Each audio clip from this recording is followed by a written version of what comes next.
में एक ammeter attach है, उस एमीटर में कितनी रीडिंग आ रही है, मीनिंग दैट इस ब्रांच में कितना करंट फ्लो करना है हमें वो बताना है, हमें सब में नहीं बताना, हमें एक स्पेसिफिक ब्रांच है इसमें बताना है। ध्यान से देखेंगे तो हमें यहाँ पे कैपेसिटर लगा मिलेगा, ये वैल्यू नहीं पता कितनी है, कैपेसिटर लगा, कोई भी वैल्यू, कोई दिक्कत नहीं है।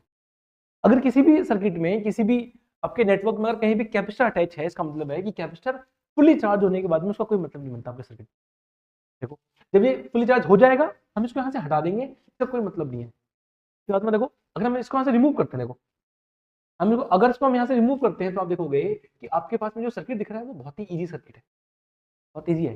तो ये देखो 8 और 8 पैरेलल बनाएंगे, और आपको पता होता है कि अगर दो इक्वल वैल्यूज पैरेलल में अटैच होती है तो हमेशा हाफ हो जाती है। देखो ये बन जाएगा आपके पास में 4, ये 4 बन जाएगा, ये 4 ओम हो गया, 4 और 4 सीरीज में है, 8 बनेंगे तो वैल्यूज हम इसका हटा दें, ये 8 वैल्यू बन जाएगी, ये 8 ओम, फिर से हमें दिख रहा है कि ये 8 और 8 पैरेलल में कितनी वैल्यू हो जाएगी, हाफ वैल्यू जाएगी।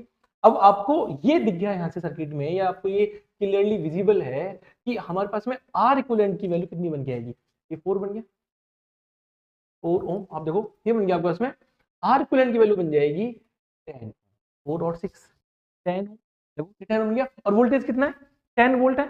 इसका मतलब हमें इस वोल्टेज से, इस वोल्टेज सोर्स से कितना आई फ्लो करेगा वो मालूम चल गया। हम बोलेंगे I is equal to 10/10 is equal to 1 ampere. तो हमें इस पूरे सर्किट में जो वोल्टेज सोर्स है, जो करंट सप्लाई होगा वो 1 एम्पियर सप्लाई होगा, 1 एम्पियर। लेकिन हमसे 1 एम्पियर नहीं पूछा गया, हमसे एक ब्रांच पे पूछा गया। देखो आप देखोगे यहाँ पे एक स्पेसिफिक ब्रांच है, पूछा गया हमसे यहाँ से कितना फ्लो कर रहा है, यहाँ से 1 एम्पियर फ्लो कर रहा है। देखो अगर यहाँ से 1 एम्पियर फ्लो कर रहा है और हमें पता था कि ये इन सबको मिला के यहाँ पे 8 बन के आ रहा था, ये रही ब्रांच आपकी। देखो यहाँ से 1 एम्पियर फ्लो कर रहा है, 1 एम्पियर यहाँ से फ्लो करते जाएगा इस नोड तक, ये जो नोड आपको दिख रहा है इस नोड तक 1 एम्पियर फ्लो करके जाएगा, और यहाँ पे आकर 2 पार्ट में डिवाइड होगा। कितना कितना डिवाइड होगा ये डिपेंड करता है कि पैरेलल में कितनी वैल्यूज है। अगर दोनों वैल्यू डिफरेंट होंगी तो दोनों ब्रांचेज में डिफरेंट करंट फ्लो करेगा। लेकिन यहाँ पे देखोगे यहाँ भी 8 और यहाँ भी 8 है, दोनों में इक्वल वैल्यूज है, इसका मतलब जो 1 एम्पियर है वो दोनों में इक्वली डिवाइड हो जाएगा।